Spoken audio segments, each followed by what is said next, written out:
वह लूट रहे हैं सपनों को, मैं चैन से कैसे सो जाऊं। वह लूट रहे हैं सपनों को, मैं चैन से कैसे सो जाऊं।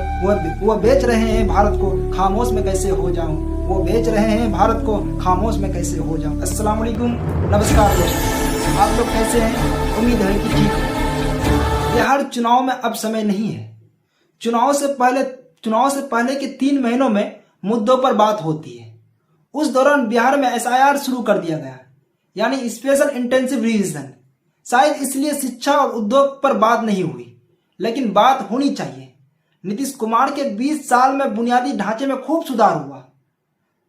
The construction of road was a symbol of the politics development. Now that 20 years have passed, one should be look back and see. सड़कें और पुलें बने हैं, इससे विकास आएगा, क्योंकि सड़कों का बनना विकास की राजनीति का प्रतीक तो था ही। अब जब 20 साल हो गया है तो लौट कर देखना चाहिए कि सड़कों का जाल बिछा देने के बाद भी बिहार में वैसा विकास क्यों नहीं आया जिससे नौकरी पैदा हो और लोगों का आर्थिक स्तर बेहतर हो। सड़कें आज भी जरूरी है, लेकिन पलट कर देखिए तो 20 साल पहले जिसे देखकर संतोष कर रहे थे, उसके बाद भी आर्थिक तरक्की नहीं हुई। इसी तरह एक समय साइकिल से स्कूल जाती लड़कियों का दृश्य बिहार के लिए सरप्राइजिंग मूवमेंट था। लगा कि बुनियादी बदलाव होगा, लेकिन अब दृश्य गायब है। आज से 10 साल पहले जो लड़कियां साइकिल से स्कूल पढ़ने गई, लड़कियों ने भी जबरदस्त मेहनत की। उनका क्या हुआ? क्या मैट्रिक पास करने के बाद उन्हें अच्छा कॉलेज मिला जो उनकी क्वालिटी को और बेहतर करता हो? इसलिए 20 साल का समय पर्याप्त होता है। इन सभी सवालों को ठीक से समझने की जरूरत है।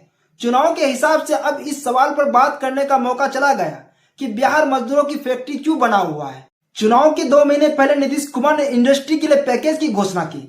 इसे लेकर उन्होंने जो ट्विटर में ट्वीट किया, उसमें लिखा हुआ था कि फॉर्च्यून 500 कंपनियों को 10 एकड़ जमीन फ्री मिल सकती है।